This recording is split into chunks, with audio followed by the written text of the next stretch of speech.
Subscribe करें और bell दबाएं ताकि कोई खबर रह न जाए।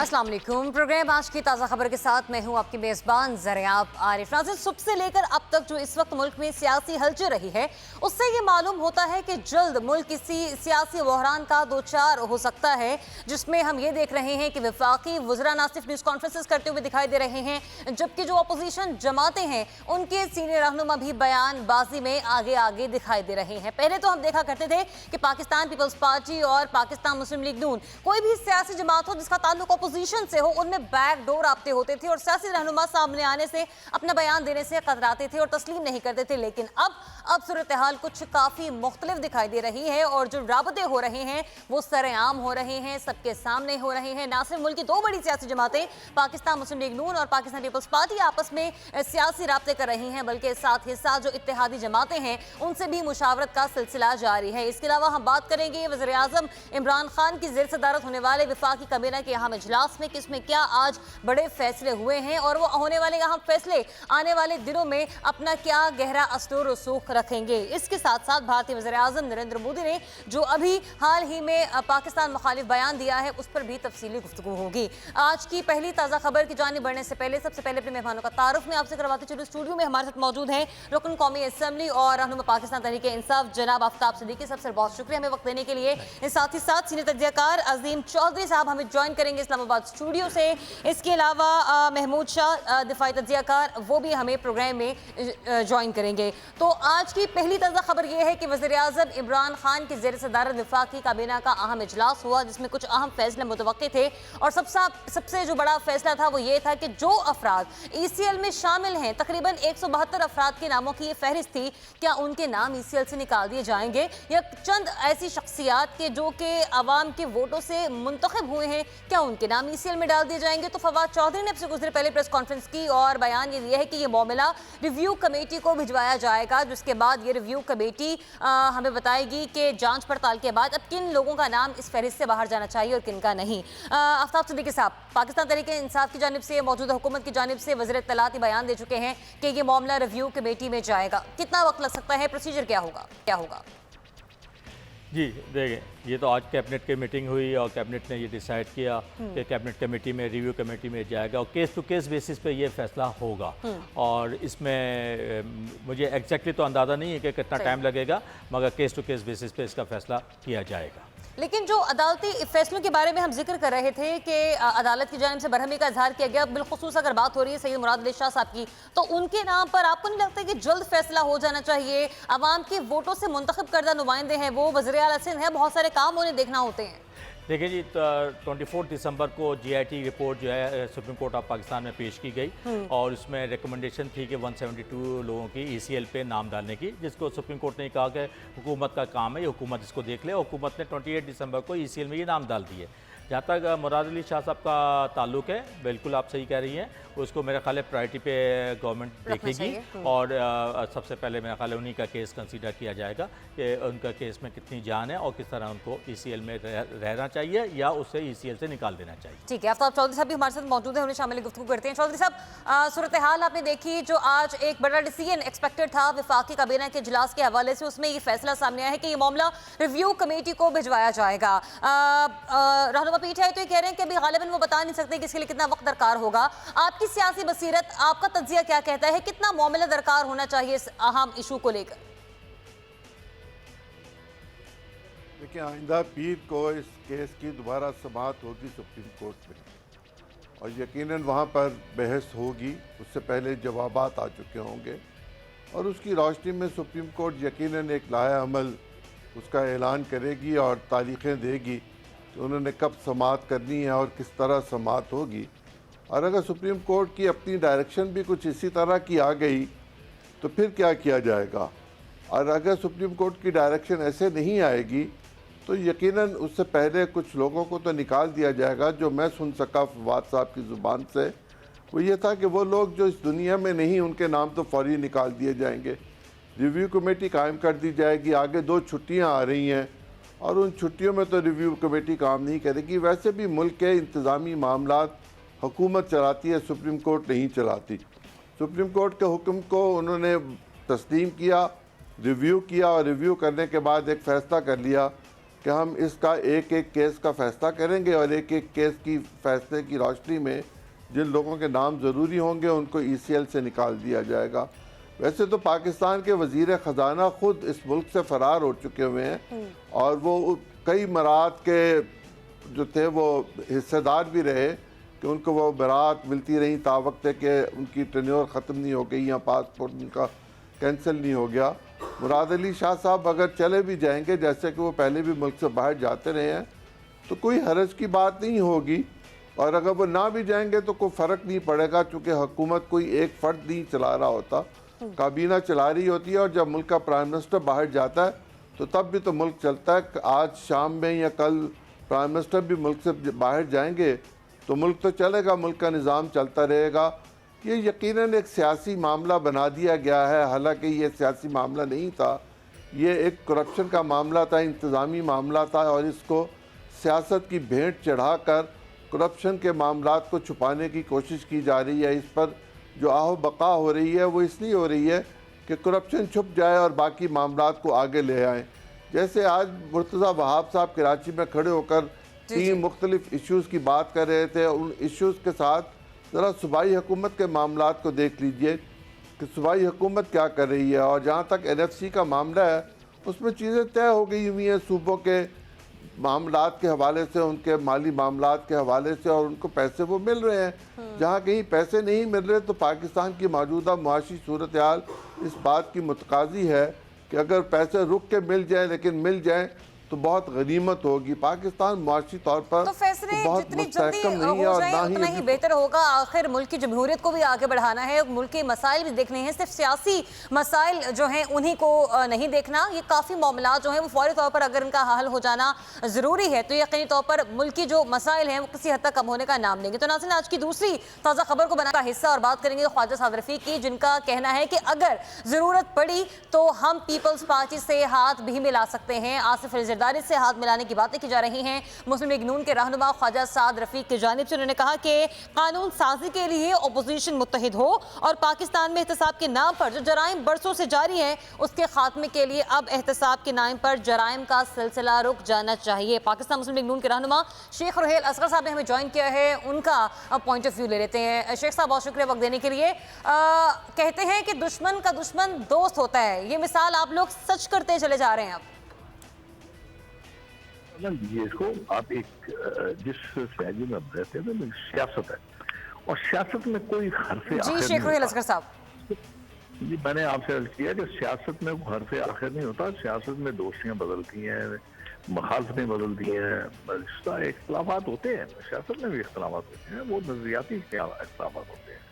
लेकिन यहाँ पे अगर कॉज कोई जेन्युइन है, मैं किसी पे तनकीद नहीं करना चाह रहा, ना मैं गवर्नमेंट की बात करना चाहता हूँ, लेकिन जहाँ पे आप ये समझ लें कि इससे मुल्क की सालमियत को ख़तरा है या आवाम के मामला को सही तरह एड्रेस नहीं किया जा रहा, उसमें अगर कुछ ऐसी जमातें इकट्ठे होकर कोई लागामल तैयार करती हैं तो इसमें कोई मजाकी कोई ऐसी गलत बात तो नहीं है। इसमें आप ज़रा अगर इसको मुस्बत तरीके पर सोचेंगे तो फिर आपको बेहतर नज़र आएगा, और अगर इसमें आप इसका मनफी पहलू निकालेंगे तो फिर जो आपका जी चाहे कर लीजिए, उसमें तो फर्क नहीं पड़ता। और जहाँ तक पीपल्स पार्टी का और मुस्लिम लीग नून का इस वक्त तल्लुक है, दोनों जमातें सियासी जमातें इस वक्त अपोजिशन में बैठी हैं और अपोजिशन में बैठ के मुश्तरका जो उन्होंने लीडर ऑफ अपोजिशन मुकर्रर किया है, उसके बाद तो ये लाजिम है कि आप उनके साथ बहुत सारी नशिस्तें होंगी, बहुत सारी बातें ऐसी होंगी जिसमें आपकी एक सोच होगी और एक सिमत होगी और उसको आप इसकी कतई तौर पे ये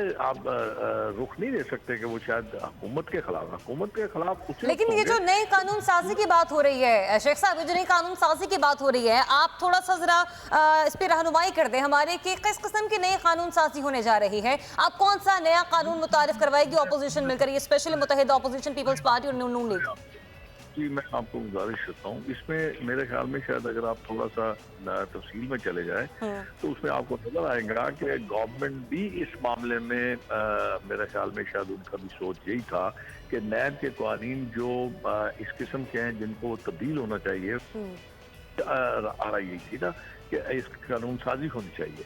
और अगर कोई वो इनिशिएटिव लेते हैं तो मेरे ख्याल में अपोजिशन अगर समझती है कि इस कानून को बदलना चाहिए और ये कानून जो है वो आवाम के लिए या दुरुस्त नहीं है, उसको गलत इस्तेमाल किया जा रहा है, तो उसमें कोई मजाक नहीं है। अगर अपोजिशन जमात और दोनों मिल के बस में कर लेते हैं तो उसमें कोई अचंभे की बात भी नहीं है और मजाक की बात भी नहीं है, बिल्कुल दुरुस्त से मत चले जाएंगे। अब देखें ना, एक मिसाल के तौर पे एक चीज़ आप देखिए कि 90 दिन का रिमांड है, क्या ये तो लॉजिक है ना। अब अगर आपको समझ आ गई है कि ये चीज़ ठीक नहीं है और अगर वो ठीक नहीं है, दुरुस्त नहीं है, अवाम उन्नास के लिए नहीं है, आम आदमी के लिए नहीं है, जो भी आपने करना उसको अगर आप कम करते हैं तो इसमें कोई मजाक नहीं है, इसमें कोई हर्ष भी नहीं है। तो इसमें मेरा ख्याल में इसमें कोई ऐसी चीज़ नजर नहीं आती कि जिसमें कोई नॉर्मल चीज़ अब नॉर्मलिटी है या कोई ऐसी बात है। अगर वो चीज़ ऐसी है जिसमें नॉर्मल चीज़ें या नॉर्मल कानून है उसको अगर खत्म किया जाता है तो उसमें कोई मजाक नहीं बात, ठीक है, बुरी बात। ठीक है, शेखरुल साहब हमारे साथ ही रहेगा। रहनुमा पीपल्स पार्टी नवाब अली वसान साहब ने हमें ज्वाइन किया है, उनसे भी उनका पॉइंट ऑफ व्यू ले लेते हैं। वसान साहब, अब से कुछ देर पहले एक गुफ्तगू की है वफाकी वज़ीर इत्तलात ने और उन्होंने कहा है कि रिव्यू कमेटी फैसला करेगी कि किसके नाम बाहर निकालने हैं ECL की लिस्ट से और किसके नहीं। आप मुत्तफिक हैं काबीना के इस फैसले से?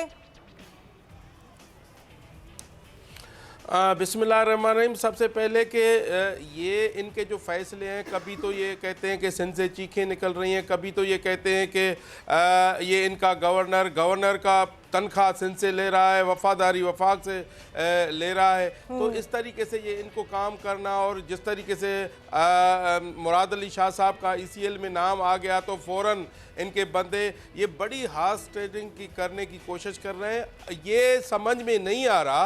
आप देखें कि इनके जो वोट है वफाक में वो बराबर है, सिंध में रात दिन का फ़र्क है, इनके कोई 25 से 26 वोट हैं। तो इतनी बड़ी बातें करने वाले कि हमारे वोट है 100 के करीब। तो देखें, इस तरीके से बात करना कि हम सिंध की गवर्नमेंट उड़ा देंगे, ये कर देंगे। अफसोस इस बात का है कि सिंध को ये ऐसे समझ रहे हैं, अपनी जागीर समझ रहे हैं।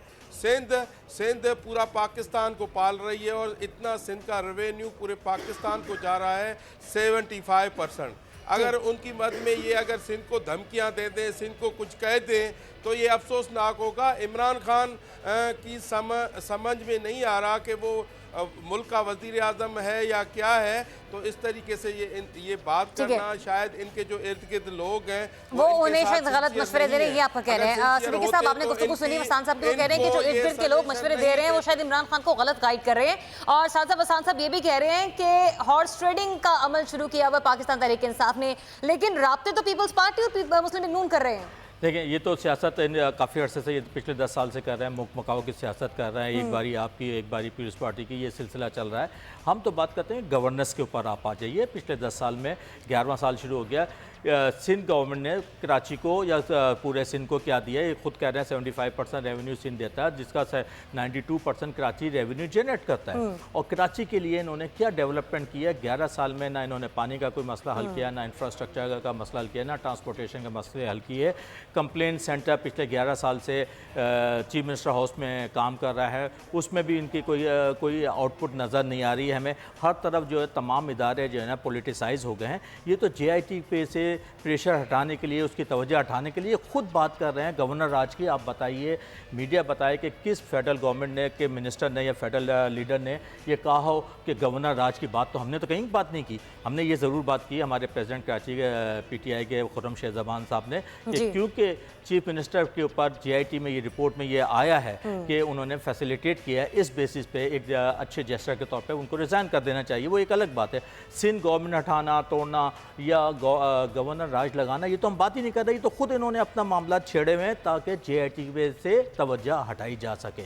हम तो ये कहते हैं कि आप पिछले 11 साल से सिंध में हैं, आप बताइए सिंध के लिए आपने क्या किया, कराची के लिए आपने क्या किया, लाड़काना के लिए क्या किया। इंफ्रास्ट्रक्चर टोटल तबाह हो चुका है। कराची में पिछले 11 साल में सीवरेज ट्रीटमेंट प्लांट कहीं एक भी नहीं लगा, वाटर ट्रीटमेंट प्लांट नहीं लगा, ना पानी के ऊपर कोई काम हुआ। कराची रो रहा है इस वक्त, और कराची का जो इंफ्रास्ट्रक्चर है टोटल तबाह बर्बाद हो गया है। तो 11 साल का जवाब तो दें ये इन्होंने क्या किया है पिछले 11 साल में सिंध के साथ और कराची के साथ स्पेशली। ठीक ठीक। अजीम चौधरी साहब, पीपल्स पार्टी से जो मुतालबा किया जा रहा है कि वो अपने वज़ीर-ए-आला सिंध से इस्तीफा ले लें, वज़ीर-ए-आला सिंध को मुस्ताफ़ी हो जाना चाहिए, आपको क्या लगता है वफाकी हुकूमत का ये मुतालबा कितना जायज़ है, कितना दुरुस्त है?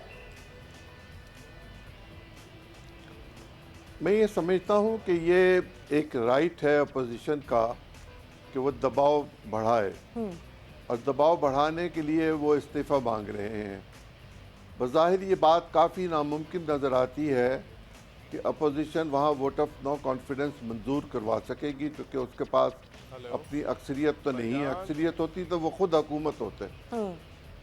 और दूसरी बात ये कि अगर उन्हें दूसरे लोगों की हमायत हासिल है, उन लोगों की कि जो पीपल्स पार्टी के हैं, तो उनको फ्लोर क्रॉसिंग करनी पड़ेगी, और फ्लोर क्रॉसिंग करने वाले की नशिस्त असेंबली से चली जाएगी पाकिस्तान के आइन के मुताबिक।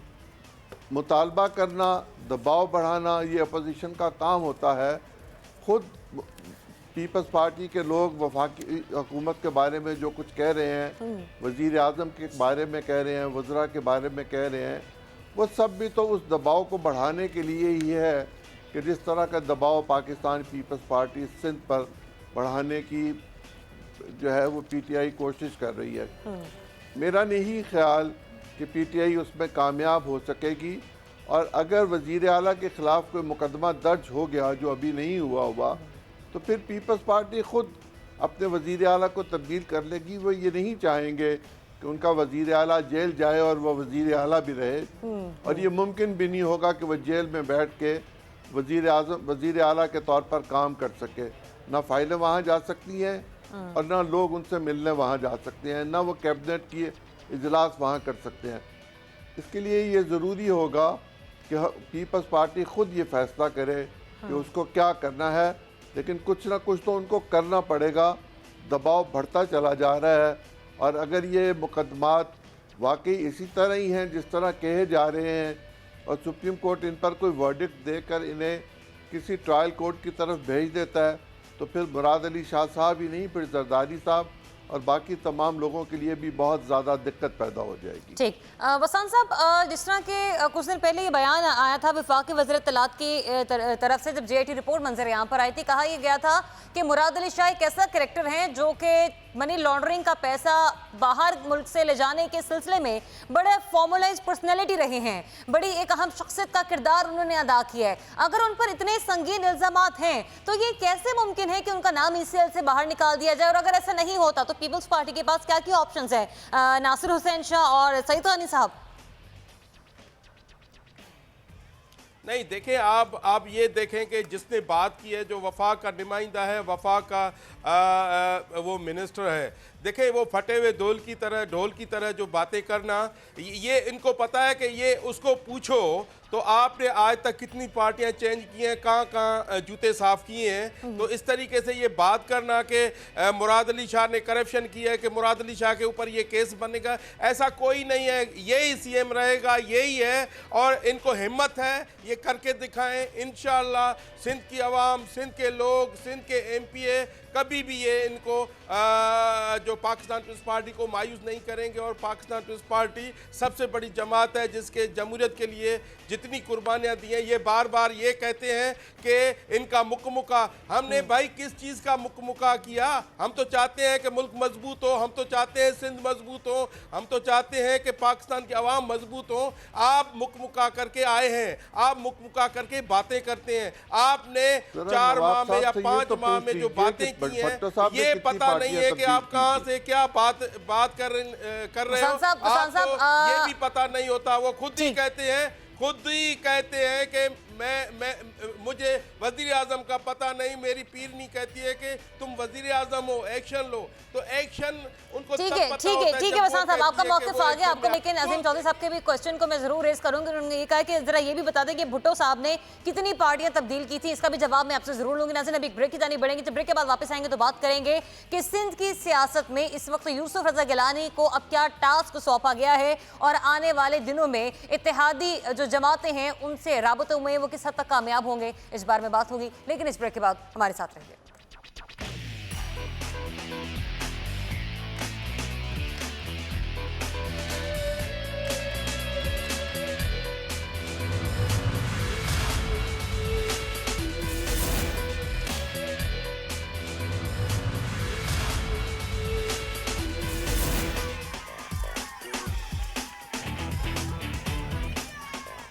Welcome back. नाज़रीन, सिंध की सियासत ड्रामाई मोड इख्तियार कर चुके हैं। पाकिस्तान पीपल्स पार्टी, पाकिस्तान तहरीक इंसाफ की इत्तेहादी जमात और फंक्शनल लीग से राबतों में हैं और तलात ये हैं कि इसका टास्क सैयद यूसुफ रजा गिलानी को दिया गया है कि वो इत्तेहादी जमातों से राबते बढ़ाएं, उनसे बात करें और फिर इसके बाद आसिफ अली जरदारी से मुलाकात हो, जिसके बाद पता चलेगा कि क्या होने जा रहा है। इसी पर बात करते हैं हमारे नुमाइंदे इमदाद सोमरो हमारे साथ मौजूद है। इमदाद, क्या हो रहा है सिंध की सियासत में, अब क्या सियासी हलचल है? नहीं जी बिल्कुल, सिंध की सियासत में जहां तहरीक इंसाफ और इत्तेहादियों ने पीपल्स पार्टी की हुकूमत गिराने का ऐलान किया था, उसके बाद पीपल्स पार्टी मुतहरिक हो गई और अब जो बताया जा रहा है कि यूसुफ रजा गिलानी, जिनका फंक्शनल लीग की क़यादत के साथ जो है वो खानदानी ताल्लुकात हैं, रिश्तेदारी है, उनको जिम्मेदारी दी गई है कि फंक्शनल लीग की क़यादत के साथ राब्ते करें और उसके साथ जो उनके इशूज हैं उन पर डिस्कशन करें और उनके बाद आसिफ अली जरदारी के साथ उनके जो राब्ते बहाल करवाएं, जो माजी में राब्ते रहे हैं। आज यूसुफ रजा गिलानी ने सैयद मुराद अली शाह से ब्रीफिंग ली और उसके बाद अब उनकी मुलाकात हो रही है। फंक्शनल लीग के रहनुमा हैं सदरुद्दीन शाह राशदी, जो पीर साहब तागारत के बाद फंक्शनल लीग को हैंडल करते हैं, बल्कि फंक्शनल लीग के तमाम पॉलिटिकल मामला ज्यादातर वो खुद ही देखते हैं।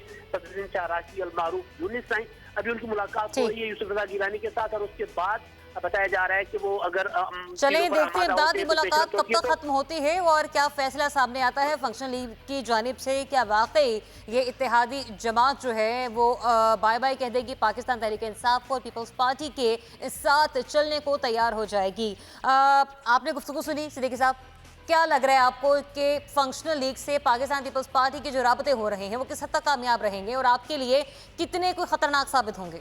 मेरा नहीं ख्याल कि कोई ख़तरनाक साबित होगा। वो हमारे इत्तेहादी हैं, अपोजिशन में शामिल हैं। ये आज का नहीं, इलेक्शन के वक्त से हमारा इनके साथ इत्तेहाद है और इस वक्त तो जो हम देख रहे हैं कि पीपल्स पार्टी की एक्टिविटीज़, वो पीपल्स पार्टी की एक्टिविटीज़ जो हैं और जो ये इन्होंने ख़ुद साख्ता एक बयानबाजी शुरू कर दी है कि गवर्नमेंट को गिराया जा रहा है, गवर्नर आ जा रहा है, ये सब का सब जो है JIT से तवज्जो हटाने की कोशिशें हैं। अब JIT के ऊपर बात करें, जो कि सुप्रीम कोर्ट ने मना किया हुआ है, JIT की जो रिपोर्ट आई है उसके हिसाब से क्या इस पाकिस्तान में क्या कुछ नहीं हुआ। फॉलोदे वाले के पास से पैसे निकल रहे हैं, ऐसे ऐसे अकाउंट जो लोग मर गए उनके अकाउंट से अरबों रुपया पैसा निकल रहा है, जाली ट्रांजेक्शन है, कैश ट्रांजेक्शन अलग हैं और बैंक ट्रांजेक्शन अलग हैं। फिर इसमें एक और बात आ जाती है कि वो बैंक्स जिन्होंने ये ट्रांजैक्शन की हैं उसके ऊपर भी इंशाल्लाह इसके बाद हाथ डाला जाएगा जब ये केस कंक्लूड हो जाएगा। तो ये जो भी कोशिशें करें, जो नेचुरल इत्तेहाद है वो है, क्योंकि हमने ये देखा है कि सिंध के साथ सिंध गवर्नमेंट ने पिछले 11 साल में जो हशर किया है, जो बजट है 1200 अरब रुपए का बजट है, जिसमें फेडरल गवर्नमेंट की जो NFC अवार्ड के थ्रू 67% जो फेडरल गवर्नमेंट देती है और इनका जो टोटल बजट 1200 अरब रुपए में से 63% जो बजट है वो नॉन डेवलपमेंट बजट है, वो एक्सपेंडिचर तनख्वाहों का और अय्याशियों का है और डेवलपमेंट के ऊपर तो 30-35% लग रहा है। और आप देखें 30-35% जो बजट लग रहा है वो कहीं नज़र आता है आपको कराची शहर में? कराची शहर की आबादी देखें, कराची शहर के साथ जो इन्होंने जुल्म किया है। हमें तो एक अफसोस ये भी है कि PTI की गवर्नमेंट पहली दफ़ा आई है। सिंध गवर्नमेंट को चाहिए था कि कोई एक पैकेज तैयार करते और फेडरल से बात करते कि हमें फेडरल गवर्नमेंट से ये सपोर्ट चाहिए। फेडरल गवर्नमेंट ने अपने तौर पर कराची ट्रांसफॉर्मेशन कमेटी बनाई है, जिसमें हमने मेयर कराची को भी रखा है, MQM को भी रखा है। सिंध गवर्नमेंट से भी हमने रिक्वेस्ट की कि अपने नुमाइंदे भेजिए, उसमें ज़्यादातर टेक्नोक्रेट्स लोग हैं। हम एक पैकेज तैयार कर रहे हैं जिसमें पानी के हवाले से, ट्रांसपोर्ट के हवाले से, इंफ्रास्ट्रक्चर के हवाले से और सबसे बढ़ के मास्टर प्लान। आप देखें कि कितने अरसे से सिंध में ये गवर्नमेंट कर रहे हैं, मास्टर प्लान ही नहीं है। बगैर मास्टर प्लान के कोई डेवलपमेंट हो ही नहीं सकती। कराची 92% का रेवेन्यू पूरे सिंध का कराची लेकिन आपका फिर भी कहना है कि कोई मास्टर प्लान जो है वो पीपल्स पार्टी की तरफ से जनरेट नहीं किया गया। वसांत साहब, आपने शिकायत ये भी पीपल्स है, पार्टी से शिकायत है पीटीआई की कि आप लोगों के पास कोई मास्टर प्लान नहीं था लोगों को डिलीवर करने के लिए। बिलाशुबा पिछले 10 साल से पाकिस्तान पीपल्स पार्टी का वज़ीर आला जो है वो सिंध में है और अभी भी ये तीसरी हुकूमत है किसी भी पीपल्स पार्टी के चीफ मिनिस्टर की, तो क्या कुछ डिलीवर करना चाहिए था आपको और क्या ना करने में नाकामयाब रहे आप लोग? देखें, अफसोस इस बात का है ये खुद करते नहीं है, दूसरों पे इल्जामात लगाते हैं। इनकी वफाक पे हुकूमत है, अभी कैसे दिन ही बनी कितने है, हुए हैं? सबको अभी पता दिन ही है कि कितने किस हैं वसांत तरीके से साहब? बनी है। नहीं वो नहीं, तब्दीली कौन सी आई है, कौन सा इन्होंने तीर मारा है अभी तक? तो हम देखें, अगर हम काम नहीं करते तो सिंध में हमें वोट नहीं मिलता, सिंध के लोग नहीं देते। काम किया है तो सिंध के लोग हमें वोट दे रहे हैं, भारी अक्सरियत से हमने जीता है। 100 के करीब 99 सीटें हमने सब पहली बार ली हैं, सिंध से ली हैं कि जो अभी जो हमारा सीएम सिंध बनाया है, जिसकी सीटें हैं 25-26, वो हमें गिराने की बातें करते हैं। जो 90 देखें कहाँ रात दिन का फ़र्क है जो ये बातें कर रहे हैं। ये हमदर्द आए कराची के, सिंध के, हाँ हमें अफसोस नहीं है, हमें सिंध का एहसास नहीं है। हमें भाई, आप तो सिंध की बात कर रहे हैं, हमें पाकिस्तान का एहसास है। हमें पाकिस्तान में वसांत साहब, अगर पाकिस्तान का एहसास होता तो सिंध के अलावा दीगर सूबों से भी आपके मिनिस्टर, आपके एमपीज इलेक्ट होते। नहरें बहा दी हैं, आप डॉलर देखो, गैस की आपके सामने है जिस तरीके से सब कुछ चल रहा है। डॉलर का देखो, हर चीज ऊपर ऊपर ऊपर ऊपर ऊपर जा रही है। गरीब के खाने की बस की बात ही निकल जा लेकिन ठीक है को आज तक इनकी 4-5 महीने लेकिन जो सिंध की आवाम है उनकी जरूरियात अगर देखा जाए तो सूबाई कराची को ठीक। अजीम चौधरी साहब, आपको क्या लगता है कि जो सिंध के लोग हैं अगर उनकी परेशानियां मजीद बढ़ते चले जा रही हैं तो उसका जिम्मेदार वफाक है या खुद सिंध की हुकूमत? नहीं, सिंध की नायल हुकूमतें ही इसका। अजीम चौधरी साहब, मेरा सवाल आपसे है। आप नाअहल हो, आपकी वफाक की हुकूमत नाअहल है। नालायक। आप सिंध के ऊपर ऐसी बातें कर रहे हो कि सिंध की आप नाअहल हो, आपकी हुकूमत ऊपर वफाक की नाअहल है। ठीक है। अजीम चौधरी साहब, आपके मौक़िफ़ ये जो भी साहब बोल रहे हैं, इन्हें बता दीजिए कि मैं सिंध का डोमिसाइल होल्डर हूँ, लिहाजा मुझे गाली ना निकालें। दूसरी बात ये ठीक है सिंध की नालायक हुकूमतें, सिंध की नालायक मैंने दी हुकूमतें नहीं है, मैं ऐसे बदतमीज नहीं हूँ देखिए ढोल के चले मैं प्रोग्राम में होने वाली बस की मैं माजरत करती हूँ अजीम चौधरी साहब आपसे। मैं माजरत करती हूँ कि प्रोग्राम को अगर कंटिन्यू करना है। नहीं वसांत साहब चलिए हमारे साथ बदतमीजी कर रहे हैं, अब बात नहीं करने दे रहे, अब बात नहीं करने दे रहे। ठीक है कंटिन्यू करते हैं प्रोग्राम को।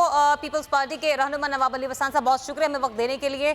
और अजीम चौधरी साहब, आप हमसे कंटिन्यू करेंगे, रहनुमा तहरीक इंसाफ भी सभी कंटिन्यू करेंगे। अभी ब्रेक लेंगे नाज़रीन, ब्रेक के बाद वापस आएंगे तो बात यहीं से सिलसिला जो है वो आगे गुफ्तगू का बढ़ाएंगे और साथ ही साथ भारत की जानिब से जो पाकिस्तान मुखालिफ बयानात सामने आ रहे हैं उस पर भी तफसीली गुफ्तगू होगी। Stay with us.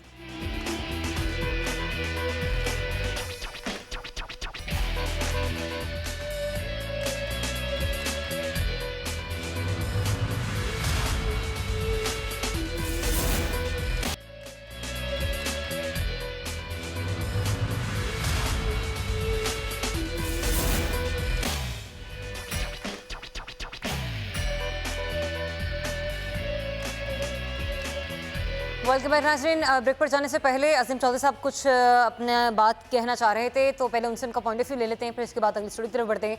चौधरी साहब कुछ कहना चाह रहे थे आप, माज़रत के साथ उस वक्त मैं आपको वक्त नहीं दे सकी, प्लीज़ कहिएगा। मैं ये गुजारिश करना चाहता था कि सिंध की नाअहल हुकूमतें सिंध के मामलात को बेहतर तरीके से नहीं चला सकी। इसमें कोई एक हुकूमत ज़िम्मेदार नहीं है। एक ज़माना था जब कराची शहर रात को जागा करता था और लोग कराची शहर में आने पर रश किया करते थे कि हम इस शहर में आए। वो कराची शहर उजड़ गया, उसकी ज़िम्मेदारी भी किसी एक शख्स पर नहीं डाली जा सकती, एक हुकूमत पर नहीं डाली जा सकती। अंदरूने सिंध की हालत यह है कि थर में जो कुछ हो रहा है उस पर बात करने को भी अब दिल नहीं चाहता कि वहाँ जिस तरह बच्चे वफात पाते हैं, जिस तरह माएँ मरती हैं, जिस तरह मरीज़ बिलखते हैं, लोगों के साथ जो कुछ सिंध के अंदर हो रहा है वो तारीख़ की बदतरीन मिसालें हैं और खुदा करे कि उनके दिन फिर जाएं और वो बेहतर हो जाए। एक सवाल जो मैंने वसान साहब से आपकी मार्फत करने की कोशिश की थी जी जी कि वो मुख्तलिफ लोगों को ये कहते हैं कि आप किस पार्टी में रहे, किस पार्टी में रहे, आप पता नहीं कौन हैं। खुद जुल्फ़िकार अली भुट्टो साहब कन्वेंशन मुस्लिम लीग के जनरल सेक्रेटरी थे और वो अयूब खान उसके सदर थे। उससे पहले वो रिपब्लिकन में भी रहे, फिर वो ANP के साथ गुफ्तगू कर रहे थे। उस वक्त वो नैप होती थी, नेशनल अवामी पार्टी। असगर खान साहब के साथ भी वो गुफ्तगू कर रहे थे उनकी पार्टी ज्वाइन करने को, और अल्टीमेटली उन्होंने पीपल्स पार्टी बना ली। अब पीपल्स पार्टी ने जो कुछ इस मुल्क में किया वो आसिफ जरदारी साहब के आइंदा चंद दिन के मामलात उसको बिल्कुल समेट के रख देंगे और कुछ बाकी नहीं बचेगा। एक बात और जो मैं कहना चाहता हूँ वो ये कि खुद जरदारी साहब ने पंजाब में गवर्नर राज लगाने की कोशिश की थी बिल्कुल जब बिल्कुल शहबाज शरीफ यहाँ पर चीफ मिनिस्टर थे, और उसमें ये बुरी तरह नाकाम हुए थे। जहाँ तक सवाल साद रफ़ीक साहब का है, मैंने खुद ज़ाती तौर पर साद रफ़ीक साहब के वालिद की लाश जो है वो सड़क पर पड़ी हुई देखी है, जिसे पीपल्स पार्टी के लोगों ने जिनको शहीद किया था। साद एक कैदी हैं इस वक्त, लेकिन वो एक समझदार सियासी कारकुन हैं। वह हालात को समझते हैं और हालात को समझते हुए उन्होंने इस बात को यूँ कहा कि उनसे हाथ मिलाया जा सकता है। बड़े दिल गुर्दे की बात है कि जिन लोगों ने किसी के बाप को कत्ल किया हो वो शख्स ये कहे कि मैं इनके साथ मामला तय करने के लिए तैयार हूँ। ये सियासत है, इसके दुश्मन यकीनन परमानेंट नहीं हुआ करते। आज की अपोजिशन कल की हुकूमत होती है और कल की हुकूमत आज की अपोजिशन की सूरत इख्तियार कर चुकी होती है। हुकूमतें इसी तरह चलती हैं, लेकिन इसका मतलब ये नहीं होता कि आप टीवी पर बैठकर सिर्फ तनकीद करें और कागज़ों पर आप फाइलों का पेट भर दें और लोगों से उनका नवाला छीन लिया जाए। अस्पतालों में देख लीजिए मरीज़ों की क्या हालत है, नहरों के पानी को देख लीजिए किस तरह चोरी होता है। सिंध में पानी चोरी के मुकदमात पूरे पाकिस्तान से बिल्कुल ज़्यादा बिल्कुल सिंध में होते हैं। पानी चोरी के ये मुकदमात इदाद-ओ-शुमार बढ़ते चले जा रहे हैं, मौजूद हैं। और एक ऐसा शहर जो कि समंदर किनारे आबाद है, वहाँ के लोग पानी की बूंद बूंद को तरसते हैं। अब सवाल फिर यही पैदा होता है कि पाकिस्तान पीपल्स पार्टी की हुकूमत पिछले 10 सालों से है, अब फिर से चीफ मिनिस्टर जो है वो पाकिस्तान पीपल्स पार्टी की हुकूमत का है, तो क्यों अब एक तक फिक्रा सिंध के कहने जो की इजाज़त आवाम है दे दीजिए। वो साफ पानी से एक महरूम फिक्रा है। कहने की जी जी जी प्लीज। एक फिक्रा कहने की इजाज़त दीजिएगा। मुराद अली शाह साहब के वालिद मोहतरम का गालिबन नाम सैयद अब्दुल्ला शाह साहब, वो फौत हो चुके हैं, चीफ मिनिस्टर थे सिंध के, और वो व्हील चेयर पर अदालत में ज़मानत के लिए आए थे और फिर उसके कुछ अर्से के बाद वो फौत हो गए थे। उन पर भी नैब का मुकदमा था। पीपल्स पार्टी को चाहिए अपने रिकॉर्ड को दुरुस्त रखे, और वो कहीं 80 में चीफ मिनिस्टर हुआ करते थे। इन्हें चाहिए अपना रिकॉर्ड दुरुस्त रखे, लोगों को बुरा भला कहने से पहले अपने आप को भी देख लें, अपने गिरबान में भी नज़र डालें। मुमकिन है शायद इन्हें इस बात का एहसास हो जाए कि हमने पाकिस्तान के लोगों और वैसे के भी इस साथ वक्त जरूरत ज्यादती समर की की है। है चौधरी साहब के एहतसाब का अमल अदालतें देख रही हैं, इंसाफ अदालतों ने अवाम को इन लोगों को देना और अवाम को देना है। ये जो मुंतखब करदा नुमाइंदे हैं, अगर ये अपनी तमाम तर तवज्जो लोगों के अवाम के मसाइल हल करने की तरफ मबजूल कर दें तो शायद यही मुल्क की तामीर और तरक्की में अपना मुस्बत किरदार अदा करेगा। अगली स्टोरी की तरफ मुझे बढ़ना है और मैं बात कर रही हूँ भारत की। मोदी ने फिर से पाकिस्तान के खिलाफ जहर अफशानी की है और कहा है कि पाकिस्तान एक लड़ाई से नहीं सुधरेगा, बल्कि पाकिस्तान के साथ जो है अगर जब भी तब्दीली की बात की जाती है, जब भी पॉजिटिविटी की बात की जाती है, तो पाकिस्तान की जानिब से मनफी रद्द-ए-अमल सामने आता है। लेकिन अवाम वाकिफ है, दुनिया वाकिफ है, अक़वाम मुत्तहिदा इस बात की गवाही देने को तैयार होगा कि जब जब पाकिस्तान ने पॉजिटिविटी के साथ एक एक नया स्टेप लेने की कोशिश की है, जो भारत है वो हमेशा पीछे चला जाता है। दिफाई तज्ज़ियाकार हमारे साथ मौजूद हैं जनाब महमूद शाह साहब, उन्हें शामिल गुफ्तगू करेंगे। महमूद शाह साहब, ये जो मोदी सरकार की तरफ से हम लोग हर्जा सराय सुन रहे हैं, और ये कहा जाता है कि जो हम लोग हैं, पाकिस्तानी हैं, वो खित्ते में अमन नहीं चाहते। तो इस वक्त जो कुछ हो रहा है और भारत की जो सूरत हाल है उसमें हम देख रहे हैं कि इस वक्त आम इंतखाबात हो रहे हैं। अच्छा, अभी मुझे बताया गया कि मोइनुद्दीन नज़र साहब हमारे साथ मौजूद हैं। सर, बहुत शुक्रिया हमें वक्त देने के लिए। माजरत इस बात की कि मैं समझी शायद महमूद शाह साहब हमारे साथ मौजूद होंगे प्रोग्राम में। भारत में जो इंतखाबात के बाइस हम लोग सूरत हाल देख रहे हैं और मोदी सरकार की हम जो हर्जा सराई देख रहे हैं, आपको लग रहा है कि ये सिर्फ सियासी कैफियत की वजह से ऐसा हो रहा है या फिर इसके पसे पड़ता मकासद जो है वो कुछ और हैं? जी, दोनों चीजें हैं।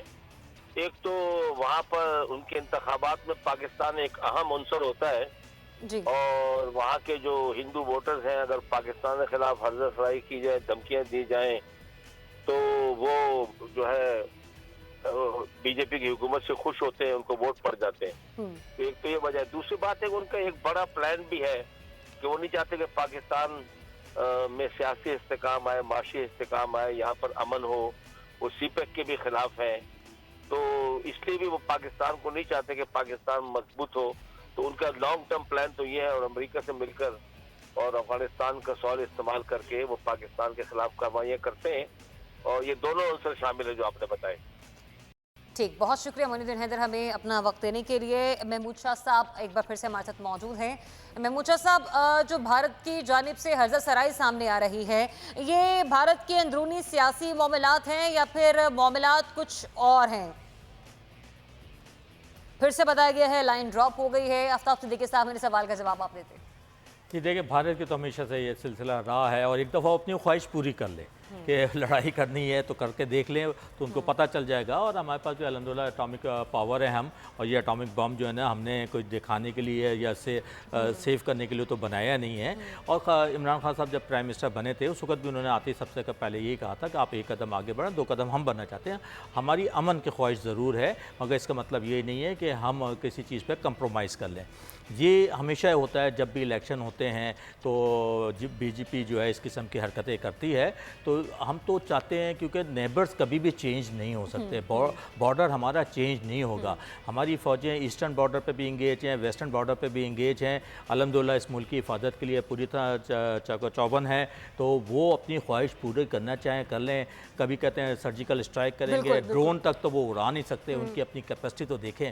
जो जज्बा अल्हम्दुलिल्लाह हमने 65 में जब हम बच्चे थे, 71 की वार में जो हमने जज्बा देखा इस कौम का, ना सिर्फ फ़ौज, और फ़ौज के साथ सबसे इंपॉर्टेंट चीज़ होती आवाम खड़ी हुई है। आज भी आवाम फ़ौज के साथ खड़ी है इस मुल्क की बॉर्डर की हिफाजत करने के लिए। तो मेरा नहीं ख्याल ये तो गिदर भक्कियाँ हैं, ये इससे आगे कुछ नहीं होगा। और सर्जिकल स्ट्राइक का जो पिछला दावा था वो भी झूठा था। भारतीय, आप दोस्त को देख लें, वो पकड़ी गई थी, उस पर ये लोग कुछ नहीं कर सके थे। इकोनॉमिकल वॉर है, असल तो इकोनॉमिकल वॉर है कि इकोनॉमी का अब हम अल्हम्दुलिल्लाह ये हुकूमत इकोनॉमी को बेहतर करने के लिए इंशाल्लाह। महमूद शाह साहब एक बार फिर मौजूद हैं, बड़ी मुश्किल से उनका नंबर डायल हुआ है और वक्त दिया उन्होंने हमें। महमूद शाह साहब, ये भारत भी जानता है, पाकिस्तान भी जानता है, दोनों रियासतों के पास एटमी कुव्वत मौजूद है, एटमी ताकत मौजूद है। इसके बावजूद भारतीय वज़ीर आज़म का बार बार जंग का ऐलान करना, बार बार जंग के दावे करना, ये नहीं जानते कि कितना नुकसान हो सकता है, बचेगा कुछ भी नहीं।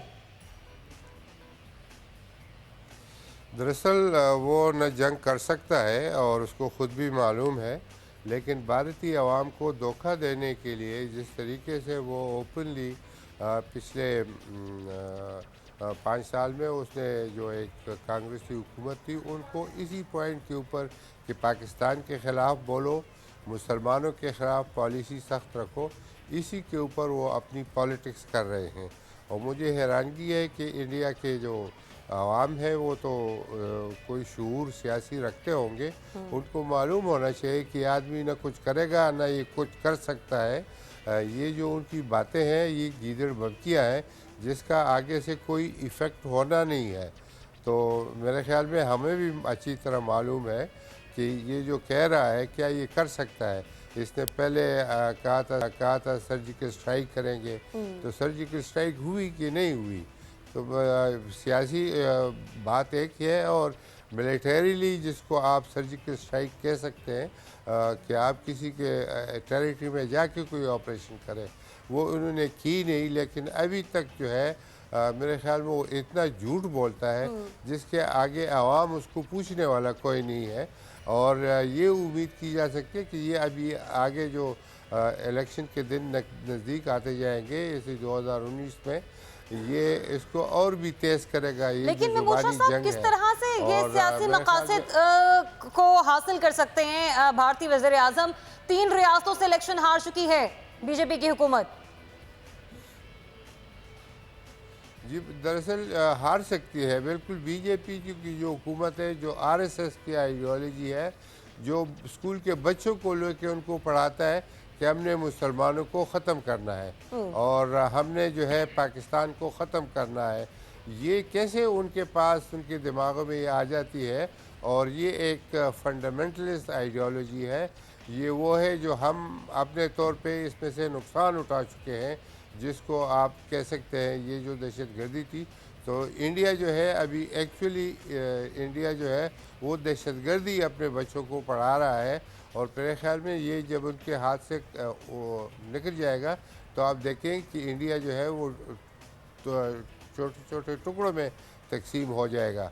वहाँ पर उनके अभी जो है 18 इंसर्जेंसी चल रही है और जिस तरीके से वहाँ पर काफ़ी सारी माइनॉरिटीज़ है, जिसमें मुसलमान सबसे बड़ी माइनॉरिटी है, वहाँ पर सिख है वो एक बड़ी माइनॉरिटी है, वहाँ पर क्रिश्चियंस है वो बड़ी माइनॉरिटी है। इसकी जो टीचिंग है और जो वहाँ इंडिया में एक्चुअली हो रहा है, लोग देख रहे हैं कि लोगों को कत्ल किया जा रहा है। ये जो खाओ रक्षा ये बात करते हैं, बिल्कुल बिल्कुल बिल्कुल। वहाँ पर रहने वाले जो दीगर मज़ाहिब के लोग हैं, जब वो वहाँ पर महफूज नहीं हैं, तो यकीनी तौर पर पाकिस्तान की आड़ लेकर सियासत को जीतना, ये मेरे ख्याल से भूल जाएं कि भारतीय वज़ीर आज़म के लिए कुछ सूदमंद साबित होगा। वक्त इंतहाई मुख्तसर है। अजीम चौधरी साहब, ज़्यादा जाने से पहले मैं इसी मामले पर आपका कमेंट लेना चाहूँगी। मोदी मुस्लिम दुश्मनी पर अपनी पॉलिटिक्स कर रहे हैं। जो कुछ उन्होंने हैदराबाद में करवाया था और जिस तरह जिंदा लोगों को जलवाया था, जिस तरह समझौता एक्सप्रेस को आग लगी थी, जिस तरह कश्मीर में वो हर रोज़ निहत्ते मुसलमानों का कत्लेआम कर रहे हैं और उन्हें शहादतें नसीब हो रही हैं, वो मई में इंतखाबात इसी बुनियाद पर लड़ना चाहते हैं कि भारत हिंदुओं का है और बाकी यहाँ से चले जाएं। मेरा ख्याल है कि वो भारत के सेकुलर चेहरे को नोच कर दुनिया को हकीकत दिखा देंगे और हमें उनका शुक्रगुजार होना चाहिए कि वो भारत के सेकुलर चेहरे को नोच कर उसे खून मतलब यूँ कह लें कि भारतीय वज़ीर आज़म खुद अपने पाँव पर कुल्हाड़ी मारे। मैं अपने सभी मेहमानों का बहुत शुक्रिया अदा करूंगी। आपने हमें वक्त दिया। महमूद शाह साहब, आपका बहुत शुक्रिया प्रोग्राम के आखिरी हिस्से में आपने हमें ज्वाइन किया। नाज़रीन, प्रोग्राम का वक्त यहीं पर ख़त्म और इसी के साथ ही मैं और मेरे मेहमान आपसे इजाज़त चाहेंगे। अल्लाह हाफ़िज़।